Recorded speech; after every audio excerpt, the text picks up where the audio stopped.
কাউকে বঞ্চিত না করে স্বৈরাচার বিরোধী আন্দোলনে সকল ত্যাগের যথাযথ মূল্যায়ন করবে সরকার, এমন আশ্বাস দিয়েছেন প্রধানমন্ত্রী তারেক রহমান। বিচারের নামে কেউ যাতে অবিচারের শিকার না হয় তার জন্য সহযোগিতাও চেয়েছেন সরকার প্রধান। দেশকে এগিয়ে নিতে বিভক্ত না হয়ে সবাইকে ঐক্যবদ্ধ থাকার আহ্বানও জানিয়েছেন প্রধানমন্ত্রী। শফিকুল হকের প্রতিবেদনে বিস্তারিত।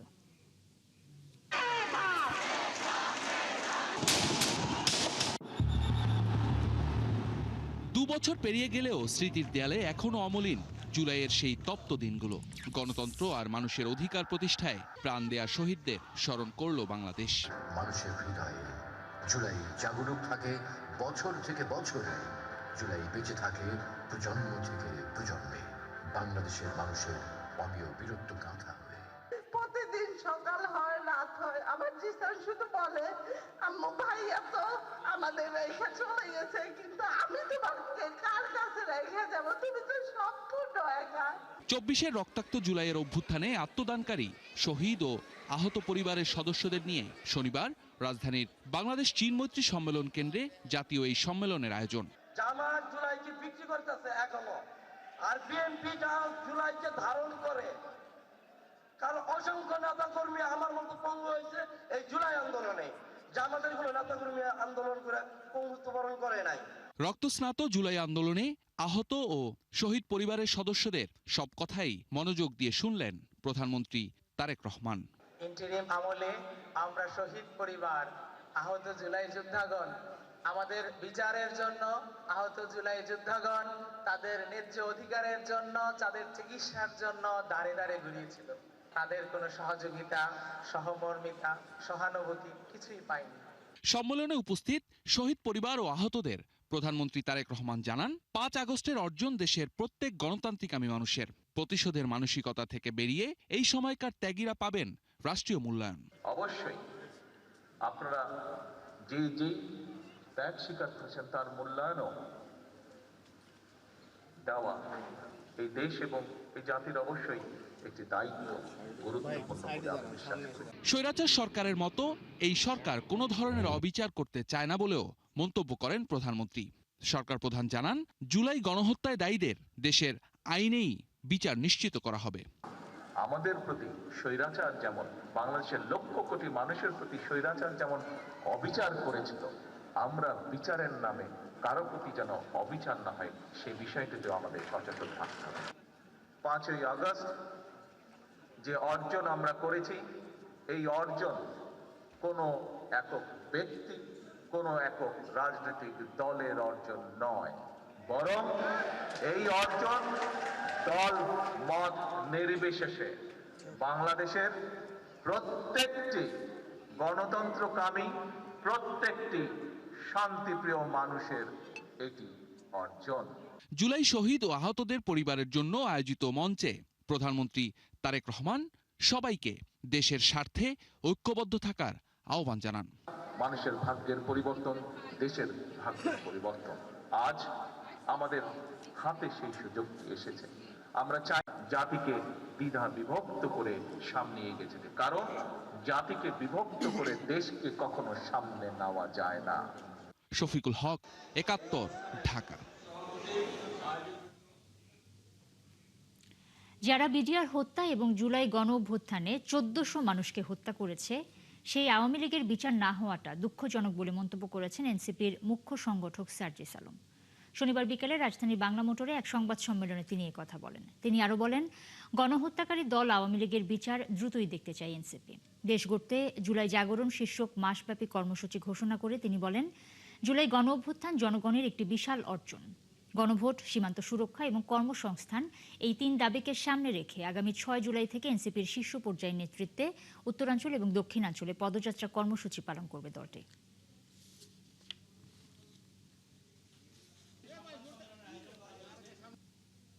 জাতীয় নাগরিক পার্টি এনসিপি দেশ জুড়ে 64 জেলার 100টি উপজেলা ও পৌরসভায় গণভোট বাস্তবায়ন, কর্মসংস্থান ও সীমান্ত সুরক্ষার দাবিতে জুলাই পদযাত্রা 2026 আয়োজন করতে যাচ্ছে, যা আগামী 6 জুলাই থেকে শুরু হবে।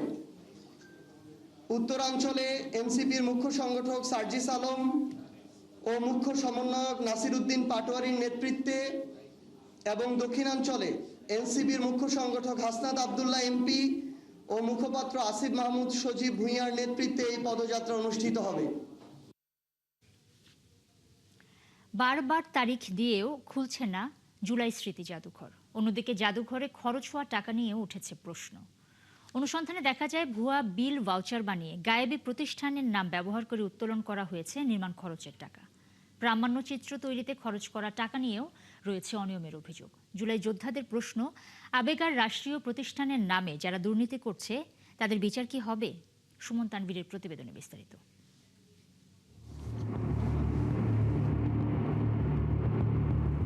জুলাই স্মৃতি জাদুঘর এ এক আবেগের প্রতিষ্ঠান। স্বৈরাচারী শেখ হাসিনার বাসভবনকে স্মৃতিচিহ্ন হিসেবে ধরে রাখতে এটিকে জাদুঘর হিসেবে প্রতিষ্ঠা করার সিদ্ধান্ত নেয় অন্তর্বর্তী সরকার।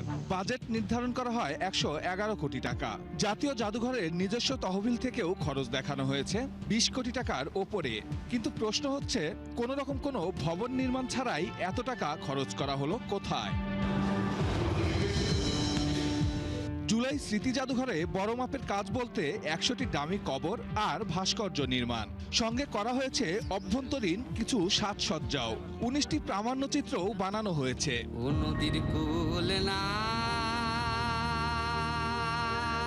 এই প্রামাণ্যচিত্র থেকেই শুরু করা যাক অনুসন্ধান।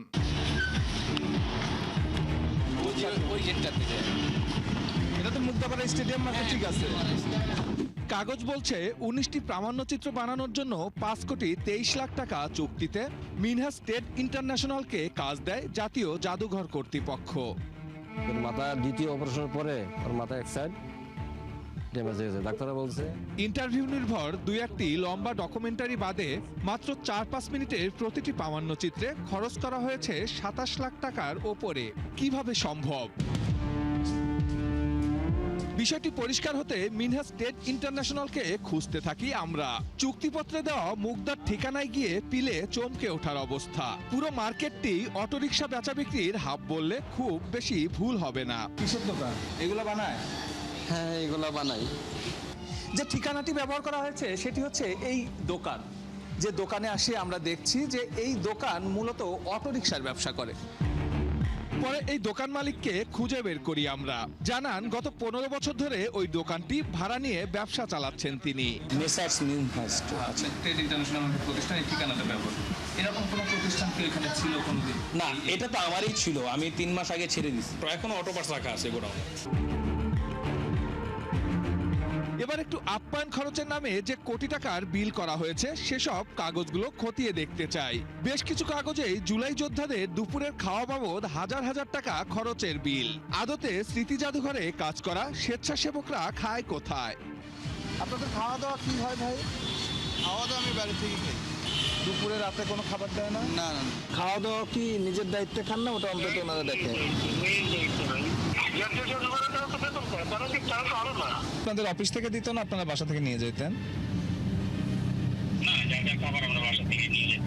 যেখান থেকে খাবার কেনা হয়েছে সেই রেস্টুরেন্টটিকে খোঁজার পালা। খাবার সরবরাহ করা বেশ কিছু বিলের কাগজ দেখিয়ে রেস্টুরেন্টটির ওই তারিখের বিলগুলো দেখতে চাই আমরা। প্রায় প্রত্যেকটি বিলের সঙ্গে পার্থক্য আকাশ পাতাল। দ্বিগুণ 3 গুণ বিল দেখিয়েছে স্মৃতি জাদুঘর। ওনারা যেটা বাকি নেন সে বাকিতে আমরা দেখলাম যে 24,320 টাকা, একটা আরেকটা হলো 27,000 টাকা। যেটা আসলে আমরা আমাদের এখানে লেজার শো করছে সেটাই আমি আপনার তথ্য আপনাকে দিচ্ছি। লেজারে দেখাচ্ছে 24,000, ওখানে দেখাচ্ছে 48,000। হ্যাঁ, এখন আসলে এটার জন্য ওনারা নিজেরা বলতে পারবেন। শুধু তাই নয়, টাকাগুলো যে ব্যাংক হিসাবে জমা দেওয়া হয়েছে সেই ব্যাংকে রেস্টুরেন্টটির কোনো অ্যাকাউন্টই নেই। যে অ্যাকাউন্টটাই আমাদের না, যে অ্যাকাউন্টটা এটা আমাদের, এটা ওইটা আসলে ওনারাই ভালো তথ্য দিতে পারবেন।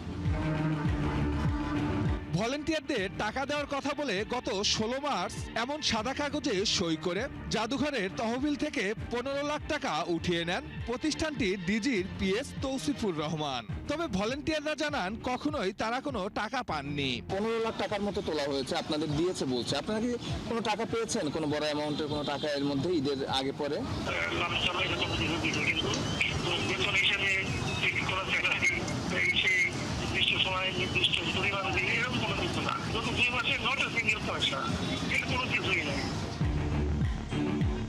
জাদুঘরটি ঘিরে যে বাউন্ডারি নির্মাণ করা হয়েছে তা নিয়েও রয়েছে ৯-৬। প্রায় ৬৪ লাখ টাকা খরচ দেখিয়েছে জাদুঘর কর্তৃপক্ষ, অথচ গণপূর্ত বলছে এটির সম্পূর্ণ নির্মাণ কাজ হয়েছে তাদের অর্থায়নে। বাউন্ডারির যে কাজটা করা হয়েছে ওইটা কি আপনারা করেছেন? আমরা করছি। এখানেই শেষ নয়, কোন রকম চুক্তিপত্র ছাড়াই স্মৃতি জাদুঘরের ভেতরে যত ভাস্কর্য রয়েছে তার বেশিরভাগই নির্মাণ করেছে তেজস হাওলাদারের মাটি স্টুডিও। অথচ খাতা কলমে কাজটি করার কথা এইচকে ইন্টারন্যাশনাল নামে আরেক প্রতিষ্ঠানের। কখন কথা হয়েছে স্যারের সাথে? এসব বিষয় জানতে এবার যেতে হবে জাদুঘরের মহাপরিচালকের কাছে। এই পদটিতে বসার ন্যূনতম যোগ্যতা যুগ্ম সচিব, কিন্তু বিশেষ আশীর্বাদে একজন ফটোগ্রাফারকে এখানে নিয়োগ দেয় অন্তর্বর্তী সরকার। এই যে কাগজটা আমার সামনে আছে, এখানে 15 লাখ টাকা আপনার পিএস নিয়েছে আপনার জাদুঘরের ফান্ড থেকে জুলাই যোদ্ধাদের দেওয়ার জন্য গত মার্চ মাসে। শুধুমাত্র একটা সাদা কাগজে সিগনেচার করে এই টাকা জুলাই জাদুঘরে যোদ্ধাদের দেওয়ার কোনো সুযোগই নাই। এই জন্যই তো নিছেন। এই যে এখানে আমার কাছে কাগজ তো। তবে লিখিত উত্তরে বেশ কিছু ব্যাখ্যা দেন তিনি। দাবি করেন নিয়মের বাইরে কোনো কাজ করেননি তারা। এসব অসঙ্গতি নিয়ে তাই এবার গন্তব্য সংস্কৃতি মন্ত্রণালয়ে। অন্তর্বর্তী সরকারের আমলে হওয়া এসব দুর্নীতির বিষয়ে কতটা জানেন মন্ত্রী, তবে তার দপ্তরে গিয়েও এ বিষয়ে তার কোনো মন্তব্য পাওয়া যায়নি। আমরা নিউজে বলতে পারি কিনা যে মিনিস্ট্রি বিষয়গুলো নিয়ে তদন্ত করছে, এটা বলতে পারি। তবে জুলাই যোদ্ধাদের আশা জাদুঘরটি উদ্বোধনের আগেই প্রধানমন্ত্রীর হস্তক্ষেপে তদন্ত শুরু হবে এসব অসঙ্গতির, উন্মোচিত হবে দুর্নীতিবাজদের চেহারা। সুমন তানভীর, ৭১, ঢাকা।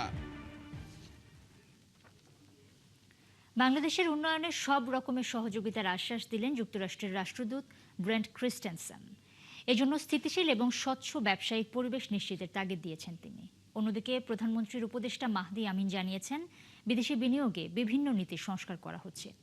এ সময় ব্যবসায়ীরা আমেরিকান বিনিয়োগের নানা রকমের তথ্য তুলে ধরেন। ঢাকায় যুক্তরাষ্ট্রের 250 বছর পূর্তি অনুষ্ঠানে তারা এসব কথা জানিয়েছেন। জাহিদুল ইসলামের প্রতিবেদন। যুক্তরাষ্ট্রের 250 বছর পূর্তি উপলক্ষে ঢাকায় আয়োজিত এই অনুষ্ঠানে যোগ দেন দেশটির রাষ্ট্রদূত, ব্যবসায়ী এবং অর্থনীতিবিদরা। স্বাগত বক্তব্যে America chamber in commerce of Bangladesh AmCham president উভয় দেশের দ্বিপাক্ষিক সম্পর্কের কথা তুলে ধরেন। বাংলাদেশে বিনিয়োগের জন্য যুক্তরাষ্ট্রের সাথে সবসময় যোগাযোগ রাখে অ্যামচেম। বিনিয়োগ পরিস্থিতি এবং বিভিন্ন তথ্যপাত্র দিয়েও অ্যামচেম সহযোগিতা করে। উভয় দেশের বন্ধুত্বপূর্ণ সম্পর্ককে দৃঢ় করার ক্ষেত্রেও অ্যামচেমের ভূমিকা আছে। অনুষ্ঠানে মার্কিন রাষ্ট্রদূত বলেন, যে কোনো খাতে বিনিয়োগের জন্য বাংলাদেশ সম্ভাবনাময়। এজন্য অভ্যন্তরীণ এবং উভয় দেশের মাঝে সম্পর্কের স্থিতিশীলতা অনেক জরুরি। বাংলাদেশের বেশ কিছু খাতে যুক্তরাষ্ট্র বিনিয়োগে আগ্রহী। এজন্য দুর্নীতি কমানো এবং আইনের সহজীকরণ জরুরি। উভয় দেশের মাঝে স্থিতিশীল সম্পর্ক প্রয়োজন। অন্তর্ভুক্তিমূলক গণতান্ত্রিক উন্নয়নে যুক্তরাষ্ট্রের সহযোগিতার দরকার জানিয়ে প্রধানমন্ত্রীর উপদেষ্টা মাহদি আমিন বলেন, গণতান্ত্রিকভাবে নির্বাচিত এই সরকার মানুষের অধিকার এবং ক্ষমতায়নে বিশ্বাসী। বিনিয়োগ বাড়াতে এবারে বাজেটে বেশ কিছু আইনি সংস্কারের পদক্ষেপ নেওয়া হয়েছে। এই সরকার অন্তর্ভুক্তিমূলক গণতন্ত্র এবং উন্নয়ন প্রতিষ্ঠা চায়। আশা করছি এই জন্য বাংলাদেশের পাশে থাকবে যুক্তরাষ্ট্র। যুক্তরাষ্ট্র দূতাবাস এবং অ্যামচেম যৌথভাবে অনুষ্ঠানটির আয়োজন করে। জাহিদুল ইসলাম, ৭১, ঢাকা। সরকার চট্টগ্রাম ও ঢাকার মধ্যে রেল যোগাযোগের সময় 2 ঘন্টা কমিয়ে আনার উদ্যোগ নিয়েছে বলে জানিয়েছেন অর্থমন্ত্রী আমির খসরু মাহমুদ চৌধুরী। বাজেট পাশের পর শনিবার প্রথমবারের মতো নিজের শহর চট্টগ্রামে নেমে সাংবাদিকদের কথা জানান তিনি। আরও বলেন, খুব শিগগিরই চট্টগ্রাম হবে লজিস্টিক হাব এবং চট্টগ্রাম বিমানবন্দর হবে কার্গো ও প্যাসেঞ্জার হাব। প্রণবেশ চক্রবর্তীর রিপোর্ট, ছবি তুলেছেন বাবুন পাল। শনিবার সকালে শাহ আমানত আন্তর্জাতিক বিমানবন্দরে অর্থমন্ত্রীকে স্বাগত জানাতে সমবেত হন দলের নেতাকর্মী, চট্টগ্রাম সিটি কর্পোরেশনের মেয়র ডাক্তার শাহাদাত হোসেন ও বিভিন্ন সংগঠনের প্রতিনিধিরা। পরে গণমাধ্যমের মুখোমুখি হয়ে অর্থমন্ত্রী জানান, পূর্ববর্তী সরকার থেকে প্রাপ্ত দুর্বল অর্থনীতি এবং মধ্যপ্রাচ্য সংকটের কারণে দেশের অর্থনীতি এখন ভঙ্গুর অবস্থায় আছে। এখান থেকে বের হওয়ার চেষ্টা করছে সরকার। অর্থনীতিতে এখন খুবই খারাপ অবস্থায় আছে, যেটা আমরা পেয়েছি। এখান থেকে আগে বেরিয়ে আসতে হবে, এই ভঙ্গুর অর্থনীতি থেকে বেরিয়ে এসে স্থিতিশীল করতে হবে, তারপরে সম্ভাবনার দিকে যাব, তারপরে অর্থনীতি তার যে আমরা এই যে প্রসপ্যারিটি যেটা বলতেছে সেটা শুরু হয়ে যাবে। তিনি আরও বলেন, চট্টগ্রাম ও ঢাকার রেল যোগাযোগের সময় 2 ঘন্টা কমিয়ে আনা হবে। এছাড়া চায়না ইকোনমিক জোন, মাতারবাড়ি গভীর সমুদ্র বন্দর নির্মাণ পরিকল্পনার পাশাপাশি চট্টগ্রামকে লজিস্টিক ও শাহ আমানত বিমানবন্দরকে প্যাসেঞ্জার ও কার্গো হাবে পরিণত করার উদ্যোগ নিয়েছে সরকার। ঢাকা চট্টগ্রাম লিঙ্কের জন্য যে লাকসামের যে বিষয়টা আছে, 2 ঘন্টা ট্রাভেল টাইম যাতে কমে আসে ট্রেনে, সেটাও বলা আছে। তো সবগুলো হলে চট্টগ্রাম থেকে যে করিডোর বাংলাদেশের সাথে সেটা হবে, লজিস্টিক্যাল হাব হবে, বন্দরগুলো অনেক বেশি পরিমাণে কাজ করতে পারবে। আবার ওদিকে আপনার মাতারবাড়ি একটা বড় ধরনের কার্যক্রম হাতে নেওয়া হয়েছে। পরে অর্থমন্ত্রী চট্টগ্রাম মেডিকেল কলেজ হাসপাতাল পরিদর্শন করেন। সেখানে স্বাস্থ্য কর্মকর্তাদের উদ্দেশ্যে বলেন, এবারের মতো স্বাস্থ্য খাতে বড় বাজেট কখনো দেয়া হয়নি। বাজেটে এত বড় বরাদ্দ স্বাস্থ্য খাতে কোনো সময় হয়নি। বিনিয়োগের জন্য ইনশাআল্লাহ কোনো অসুবিধা নেই, টাকা তো অ্যালোকেশন করা হয়েছে, কিন্তু এটা প্রপার ইউজ, কোয়ালিটি প্রজেক্টে আমরা ইনভেস্ট করতে চাই। পরে অর্থমন্ত্রী চমেক হাসপাতালে ডেঙ্গু ওয়ার্ড উদ্বোধন করেন। প্রণবেশ চক্রবর্তী, ৭১, চট্টগ্রাম। চড়া মূল্যস্ফীতি, বিনিয়োগ খরা, রপ্তানি আয়ে পতন ছিল সদ্য সমাপ্ত অর্থবছরের আলোচিত ঘটনা। তাই নতুন বছরে খুব একটা আশাবাদী হতে পারছেন না বিশ্লেষকরা। আর ব্যবসায়ীদের আস্থা ফেরাতে সঠিক নীতিমালা এবং বাণিজ্য চুক্তির উপর জোর দেওয়ার তাগিদ দিলেন ব্যবসায়ী নেতারা। রাকিবা জাবেদের রিপোর্টে বিস্তারিত। অভ্যন্তরীণ ও বৈশ্বিক নানামুখী সংকটে গেল কয়েক বছর ধরে বিপর্যস্ত দেশের সামষ্টিক অর্থনীতি। গেল অর্থবছর কয়েকটি সূচকে ইতিবাচক প্রবণতা থাকলেও বছর শেষ করতে হয়েছে হতাশা নিয়েই। ফলে বাড়তি দুশ্চিন্তা থাকছে বিনিয়োগ বাণিজ্য, চড়া মূল্যস্ফীতি আর রপ্তানি ঘিরে। রপ্তানি উন্নয়ন ব্যুরো ইপিবির হিসাবে 12 মাসের 9 মাসে নেতিবাচক প্রবণতা ছিল বিদেশি মুদ্রায়ের অন্যতম খাত রপ্তানিতে। তাই বছর শেষ করতে হয়েছে লক্ষ্যমাত্রার চেয়ে $7 বিলিয়ন কম আয় নিয়ে। এমনকি তা ছিল আগের অর্থবছর থেকেও $20 কোটি কম। এ সময়ে চামড়া ও হোম টেক্সটাইলের রপ্তানির পরিমাণ বাড়লেও আশঙ্কাজনকভাবে কমেছে তৈরি পোশাক রপ্তানি। বিজিএমইএ সভাপতি মনে করেন, জ্বালানি সংকট, অবকাঠামো ও রপ্তানিকারক দেশগুলোর সাথে বাণিজ্য চুক্তি করতে না পারলে সামনের অর্থবছরেও সম্ভাবনা নেই ঘুরে দাঁড়ানোর, যা বড় প্রভাব ফেলবে কর্মসংস্থানেও। আগামী অর্থবছরে আমরা ভালো করার সম্ভাবনা আছে যদি আমরা ইনফ্রাস্ট্রাকচারের যে আমাদের সমস্যা, বিশেষ করে জ্বালানি এবং বিদ্যুৎ, এই সমস্যার সমাধান আমরা করতে পারি। আমাদের জন্য সবচেয়ে বড় দুশ্চিন্তার কারণ হচ্ছে এই যে আমাদের জ্বালানি সমস্যা। আর এই ইউএস ট্যারিফ ইম্পোজ হয়ে যাওয়ার পরে চায়না যেভাবে অ্যাগ্রেসিভ হয়েছে টু ইউরোপিয়ান ইউনিয়ন এবং ইন্ডিয়া, সেইটাও আমাদেরকে অ্যাড্রেস করতে হবে। এবং এক ধরনের আমাদেরকে যে চেষ্টা, যে আমাদের এলডিসি গ্র্যাজুয়েশনের এক্সটেনশন এবং তার সময়ে যে আমাদের ইউরোপিয়ান ইউনিয়নের সাথে যে আমাদের একটা এফটিএ করার সম্ভাবনা, এইটাও ভিজিবল হইতে হবে। ম্যাক্রো ইকোনমিক্স কিন্তু অবস্থা ভালো না। তো অন্যতম হচ্ছে আমাদের এক্সপোর্ট, বিশেষ করে রেমিটেন্স এক্সপোর্ট কিন্তু আমাদের একেবারে বেশ গত কয়েক মাস থেকে কমে যাচ্ছে। মাঝে একটু কিছুটা পজিটিভ দেখা গিয়েছিল। এটির কারণটা কিন্তু আমি উদ্বেগের জায়গা এখানে কিন্তু তৈরি হয়েছে। অন্তর্বর্তী সরকারের আমলে বছরের শুরুতে থাকা 8.5% মূল্যস্ফীতি বছর শেষে এসে 9.5 ছুঁই, যা কিনা গেল 16 মাসের মধ্যে সবচেয়ে বেশি। তবে রেকর্ড 4 লাখ কোটি টাকার রাজস্ব আদায় হলেও বছর শেষ করতে হয়েছে বড় ঘাটতি নিয়েই, যা কিনা জিডিপির 7 ভাগেরও কম। ফলে নতুন অর্থ বছরে 6 লাখ কোটি টাকার রাজস্ব আদায় নিয়ে সন্দিহান বিশ্লেষকরা। বিশাল অঙ্কের রেভিনিউ এনবিআর কালেক্ট করতে পারবে কিনা, এটা একটা বিশাল বিষয়। প্রবৃদ্ধি হবে না, প্লাস আমাদের এই মূল্যস্ফীতি কিন্তু কমানোর কোনো লক্ষণ নাই। কোন সূচক দিয়ে মূল্যস্ফীতি কমানো হবে এটা আমার জানা নেই। ইনফ্লেশনটা কমাতে হবে, এটা একটা খারাপের দিকে যাচ্ছে। যে ধরনের আইন কানুন, যে ধরনের বজ্র আটুনিগুলো ব্যুরোক্রেটরা দিয়ে রেখেছেন বিনিয়োগকে রেজিস্ট্রি করা ইত্যাদি ইত্যাদি, সেগুলোকে কিছু শিথিল করা হচ্ছে।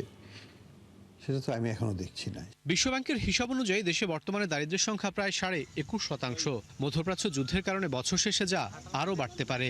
ফলে নতুন বছরে সরকারের বাড়তি দুশ্চিন্তা থাকবে এই খাতেও। রাকিব আল জাবেদ, ৭১, ঢাকা। সামাজিক অপরাধ এবং অবক্ষয়ের বিরুদ্ধে জনসচেতনতা গড়ে তুলতে লালমনিরহাটে আবারও শুরু হয়েছে আলোকিত লালমনিরহাট সামাজিক আন্দোলনের কার্যক্রম। এতে প্রধান অতিথির বক্তব্যে স্থানীয় সরকারমন্ত্রী মির্জা ফখরুল ইসলাম আলমগীর বলেন, আলোকিত লালমনিরহাটের মতো উদ্যোগ সারা দেশে ছড়িয়ে পড়লে একটি মানবিক এবং নিরাপদ সমাজ বিনির্মাণ সম্ভব। সেই সাথে গড়ে উঠবে আলোকিত বাংলাদেশ। লালমনিরহাট থেকে জানাচ্ছেন সবুজ মাহমুদ।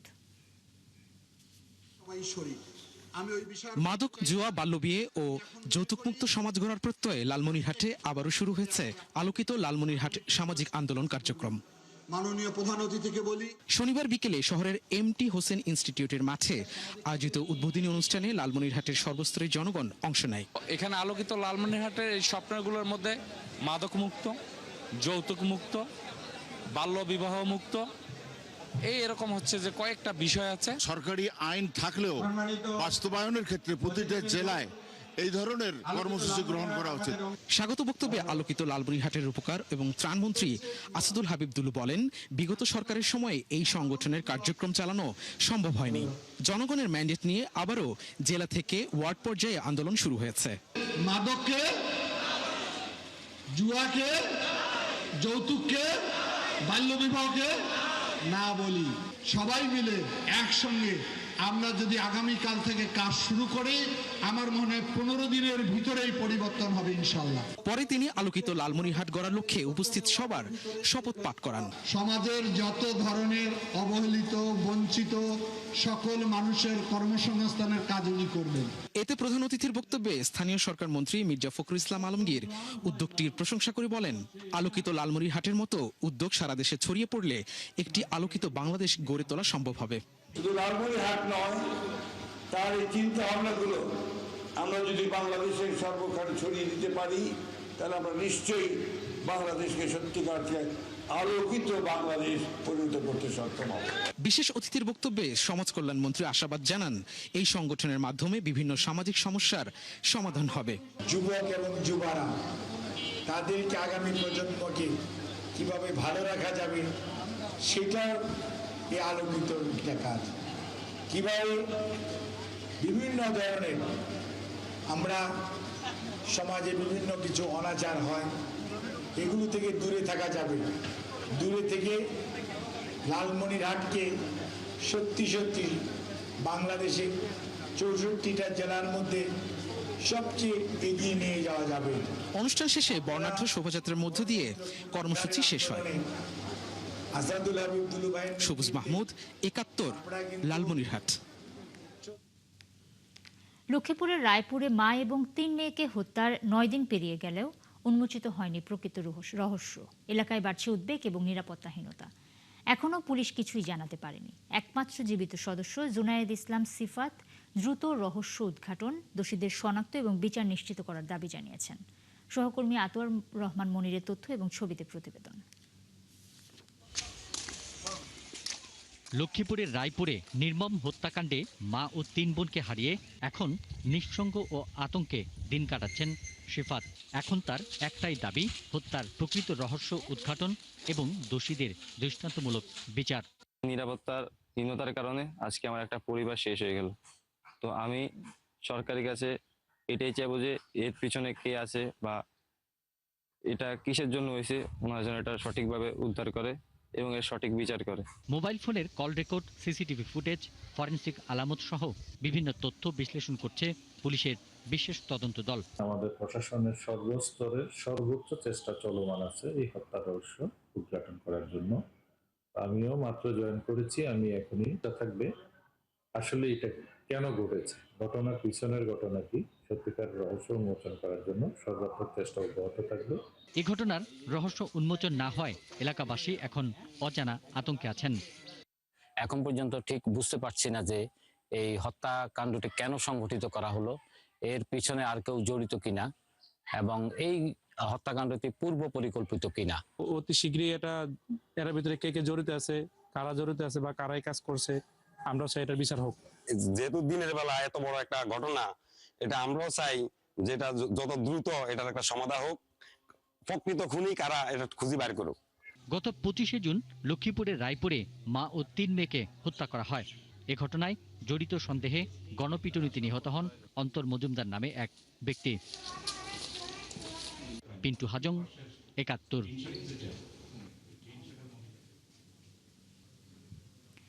বয়স ৮৪ বছর, তবুও থামেনি জ্ঞান অর্জনের স্পৃহা।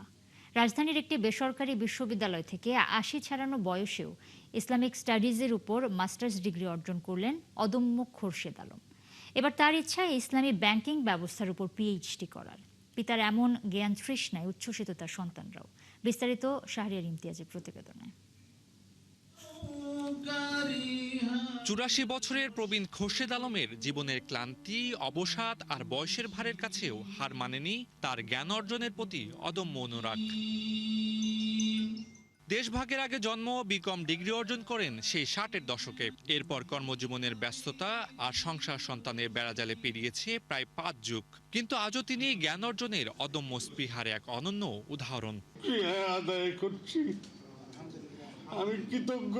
2 বছরের স্নাতকোত্তর ডিগ্রির সংবর্ধনায় আবেগ আপ্লুত এই প্রবীণের কণ্ঠস্বর। সন্তানদের হাত ধরে বিশ্ববিদ্যালয়ে আসা খোরশেদ আলম তুলে ধরলেন বিগত 2 বছরের মাস্টার্স ডিগ্রি অর্জনের গল্প। ছেলেমেয়েরা এখন বড় হয়েছে, তাদের লেখাপড়া, তারপরে আমার বাবা মা বৃদ্ধ হয়েছে, তাদেরকে রেখে আমি লেখাপড়া করব, যেটা আমার মনে চাইতেছিল না। যে না, আমি এখন লেখাপড়া করব না, আমি আমার বাপ মায়ের খেদমত করব, বাপ মার দিকে দেখব, পরে দেখি কি হয়। ইসলামী ব্যাংক সম্পর্কে আমি ভালো অভিজ্ঞতা অর্জন করার জন্য আমি এখন ইসলামিক স্টাডিজে যদি পিএইচডি করার স্কোপ হয়, ইসলামী ব্যাংকিংয়ে আমি পিএইচডি করব।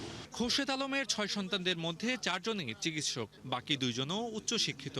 এবার পিতার উচ্চশিক্ষার আকাঙ্ক্ষা স্বাদ মেটালেন তার সন্তানরাই। এই বয়সে আব্বা এসে ক্লাস করে পড়াশোনা করা এবং হচ্ছে পরীক্ষাগুলো টাইমলি দেওয়া, তার শরীর খারাপ হতো কিন্তু সেটাকে সে ওভারকাম করে আসতো। তার একটা বিষয় ছিল যে আমি আসলে এই বয়সে একটু পড়াশোনা করতে চাই এবং সবাইকে একটু দেখাতে চাই যে আসলে এই বয়সে পড়াশোনা করা যায় বা পড়াশোনার প্রতি ভালোবাসা থাকলে আসলে সবকিছুই সম্ভব। যে যুগে পড়ালেখা শেখার পর অনেক সন্তানরা বকে যায়, খোঁজ রাখেন না বাবা মার, সেখানে খোরশেদ আলমের সন্তানরা সেই অপবাদ ঘুচিয়েছেন বৃদ্ধ বাবার স্বপ্ন পূরণের পাশে থেকে।